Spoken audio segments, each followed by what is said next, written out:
Hi friends, please like and subscribe, అలాగే share కూడా చేయండి ఫ్రెండ్స్. ప్రభు పేరట మీ అందరికీ షలోం. ప్రియ సహోదరి సహోదరులు, శరీర సంబంధమైన దేనిని నీలో ఉండనివ్వద్దు. ఉంటే ఏమవుతుంది? ఆనాడు దేవుడు ఐగుప్తు దేశం నుండి తన ప్రజలైనటువంటి ఇశ్రాయేలులను ఆశ్చర్య కార్యములను చేసి బానిసత్వం నుంచి విడిపించాడు. వాగ్దానం చేసిన భూమికి నడిపించాలని చెప్పి ఆశపడ్డాడు. వాళ్ళు ఏం చేశారు? దేవుణ్ణి విసిగించారు, వేధించారు, బాధించారు, కోపం పుట్టించారు. రిపీటెడ్గా చేసిన తప్పులు మళ్ళీ చేస్తూ దేవునితో వాదించారు. ప్రాముఖ్యంగా మోషే హృదయాన్ని బాధ పెట్టారు. ఏం జరిగింది? 11 రోజుల్లో చేరుకోవలసినటువంటి వాగ్దాన భూమిని వాళ్ళు చేరుకోగలిగారా? పాలు తేనెలు ప్రవహించేటటువంటి దేశంలో అడుగు పెట్టగలిగారా? నీ జీవితంలో నువ్వు ప్రార్థన చేస్తున్నావు, నీకు జవాబు రావాలి. కష్టపడేదో పని చేస్తున్నావు, నీకు ప్రతిఫలం రావాలి. ఏదో సాధించాలని చెప్పి డే అండ్ నైట్ చదువుతున్నావు, నీకు విజయం కావాలి.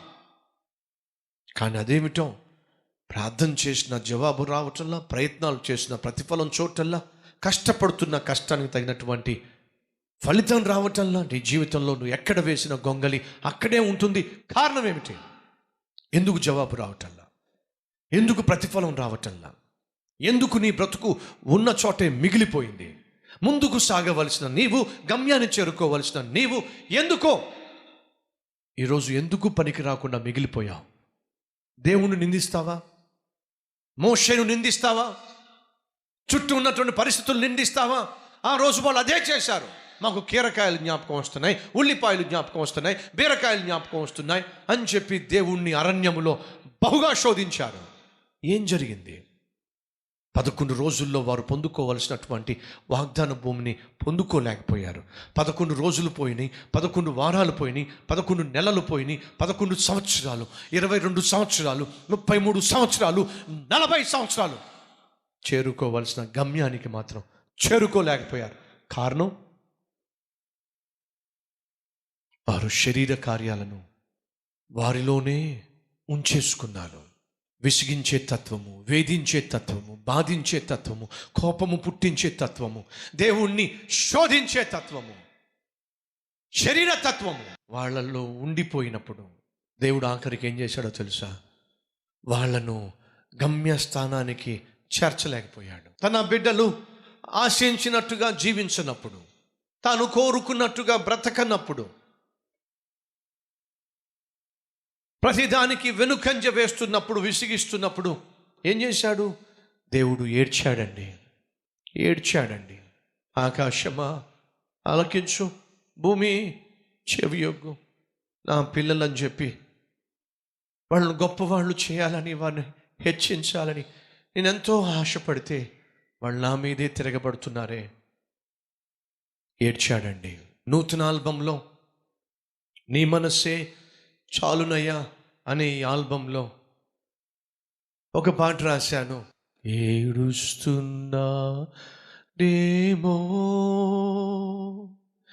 యేసయ్యా, ఏడుస్తున్నాడేమో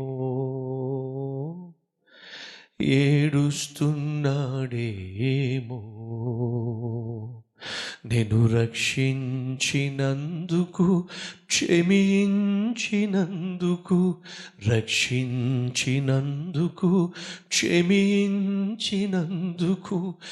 ఏడుస్తున్నాడేమో.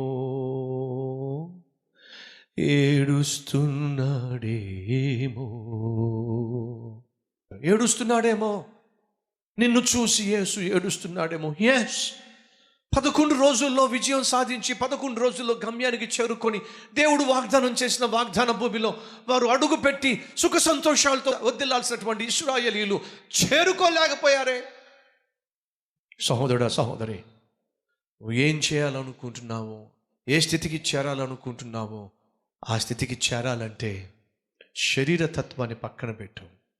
ఈరోజు నా శరీర తత్వాన్ని విడిచిపెట్టేస్తా, శరీర కార్యాలను విడిచిపెట్టేస్తా, నీకు అంగీకారంగా, నీ సాక్షిగా నేను జీవిస్తా.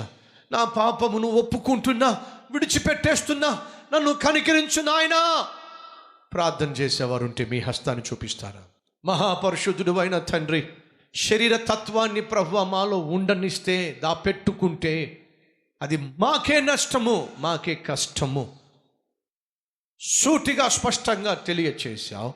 నీ హెచ్చరికను మేము విన్నట్లయితే మేము బాగుపడతాం.